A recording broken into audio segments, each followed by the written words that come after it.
Барлығыңызға сәлем, сіздер ғажап әлем арнасын көріп отырсыздар.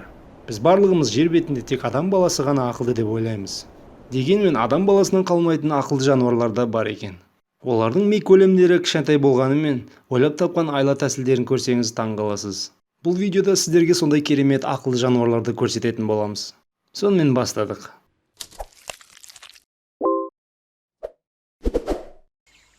Бірнеше жыл бұрын адам баласы керемет жаңалықты ашты.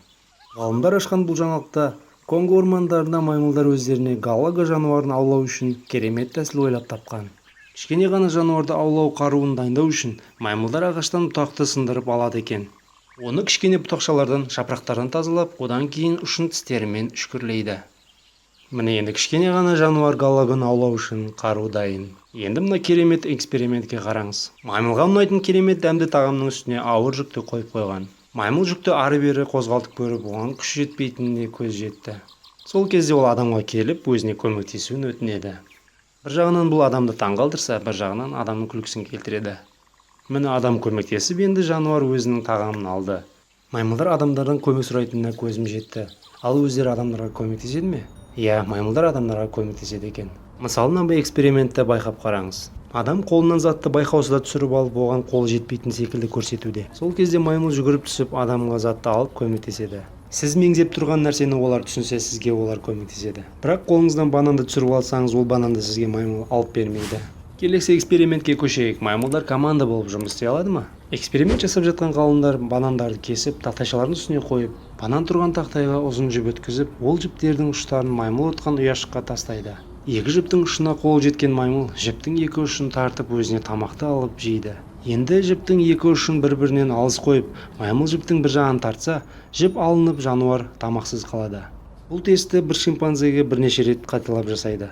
Бір кезде тесттің мәнін түсінген шимпанзе есікті ашып, өзінің ұяшығына екінші шимпанзені кіргізіп, екеуі екі жағынан тартып тамақты алып жейді. Сонымен шимпанзе маймылдардың жер бетіндегі ең ақылды жануарлардың бірі десек артық айтқандық емес. Ал олардың қысқа мерзімді жаттау қабілеттері адам баласын қатты таңғалдырды. Бұл жануардың 1 секунд ішінде 9 цифрды жаттап үлгергенін байқадыңыз ба? Егер бұл сізді таңғалдырса, келесісі одан да қатты таңғалдырады деген үміттеміз. Алдарыңызда тұрған маймыл ағылшын тілін біледі. Бұл аңызға айналған канзи. Кейде бұл маймылды гений маймыл деп те атайды.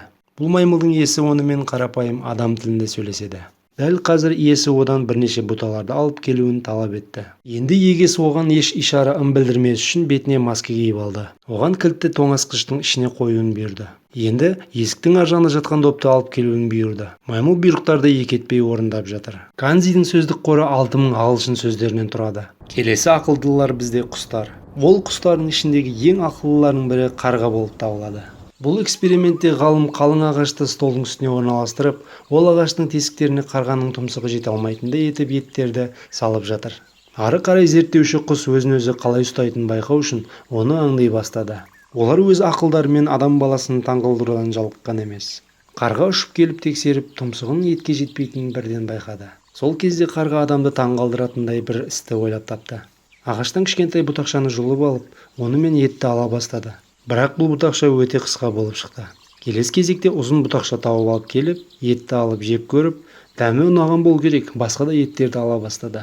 Кей жағдайларда бұл ақылды құстар ағаш тесіктерінде тұратын құрттарды аулау үшін де ұзын бұтақшаларды пайдаланады. Бұл амалдарды өз табиғи инстинкттерімен жасайды ма, әлде ақылдарымен ойлап табады ма деген сұрақ туады. Мұны анықтау үшін ғалымдар қызықты эксперимент өткізді. Ағаштың ортасын кесіп, фисташкалар құрттарды ортасына қойып, бетін айнамен жауып, үстінен кішкене тесік қалдырады. Сонымен қатар қарғалар құрттарды аулап жеу үшін жанына ұзын бұтақшаларды қояды.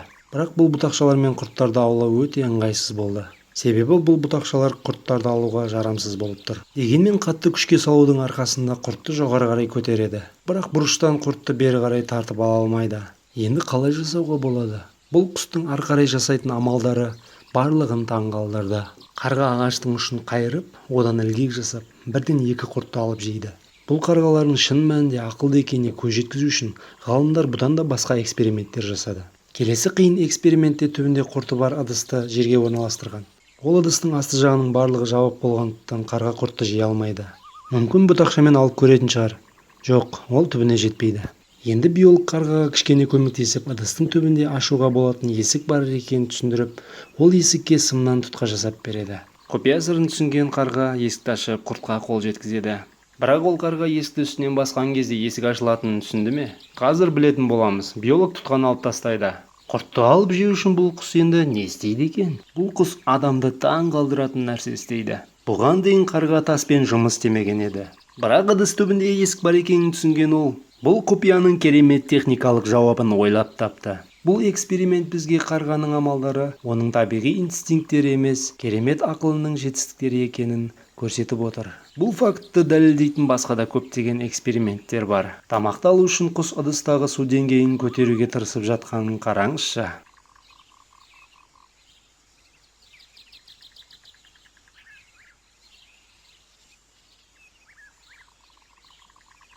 Мынау енді бұл эксперименттің қиындау түрі. 3 ыдыс бар және ортасындағы ыдысқа оның тар болған себепті тасты сала алмайсыз. Бірақ бұл қызыл ыдыспен байланысты және көк ыдысқа қатысы жоқ. Егер қызыл ыдысқа тасты салсақ, ортасындағы ыдыстың су деңгейі көтеріледі. Және оны көк ыдысқа салсақ, ештеме де болмайды. Қарға тағы бір рет тексеріп көріп енді бұл қателікті жасамайды.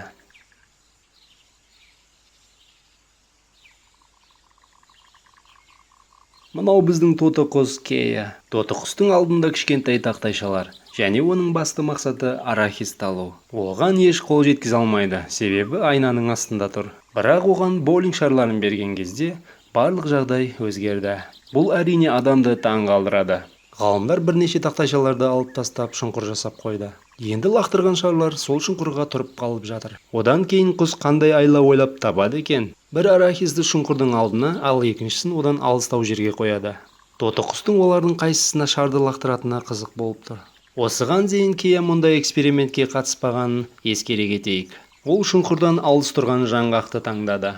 Енді сіздер Кеяның және қарғаның әлемдегі ең ақылды құс екенін білесіздер. Бірақ екеуінің ішіндегі қайсысы ақылдырақ екен? Оны анықтау үшін әрине ғалымдар қызықты эксперимент жасады.